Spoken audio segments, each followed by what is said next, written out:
Hey guys, welcome back. I was messaged by a few people to get back into the World Cup analysis and my thought on Petra Vlova's skiing over the weekend.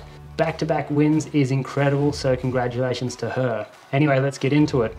One of the biggest things that Petra did in this race compared to others was her incredible use of her ankles to tip the skis over earlier in the turn. She consistently did this earlier than the other girls, even down the steep section.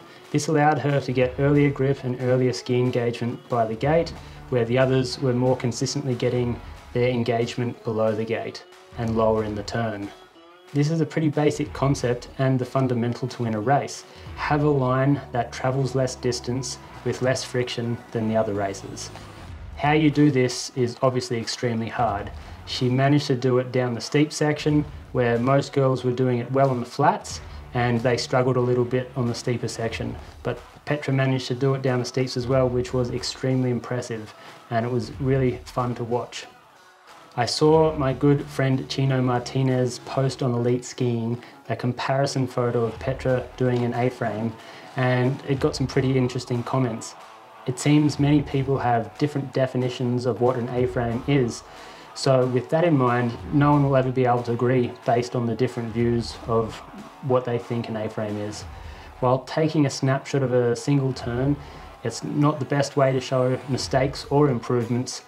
You want to be looking at multiple turns to get consistencies or inconsistencies to show real mistakes or improvements. In saying that, this movement is something that did happen consistently down the course and is something that's part of her skiing and has been for many years.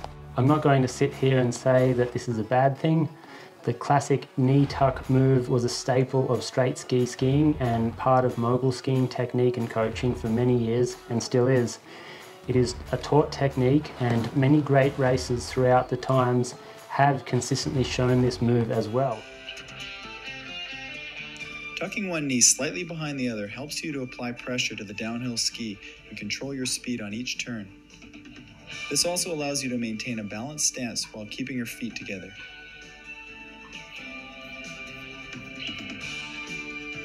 I have no idea if Petra is intentionally doing it. It is usually used as an external cue. Either way, it obviously did not hinder her in these two races as she absolutely smashed it. But I do have to say parallel shins is always a talking point. The only thing I have is speculation, which I would say might be a combination of her boot setup and then how her movements have been created around this boot setup.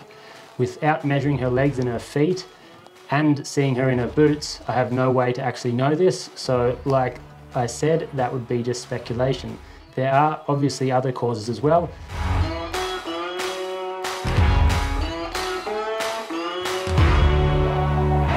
The other thing that I really liked in her skiing compared to last year was her upper body. Last year she had more of what I like to call a ninja turtleneck. It is something that I do as well when I start skiing faster and more aggressive. And when I see myself doing this in video, I cringe. I personally hate it. It isn't very functional as you create a hunchback and a rounded neck. The rounded neck is particularly the problem in this. This makes you more prone to doing head bobbles. And when sight is of utmost importance in slalom course, head bobbles are detrimental because you can momentarily lose sight of the course. This is also why mogul skiers have the cue to lift their chin and keep their shoulders proud. A cue for this is to pull your chin back through your neck.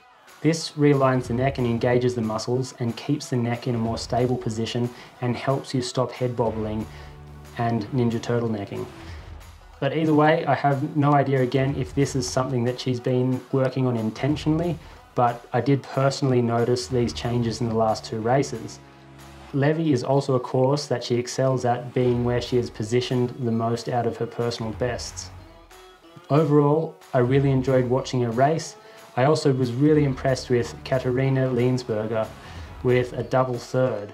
I'm making a technique breakdown of her as I really think she has some great movements that are what I'm trying to do in my skiing. I will release that next Wednesday for those of you who are interested, so hit that notification bell.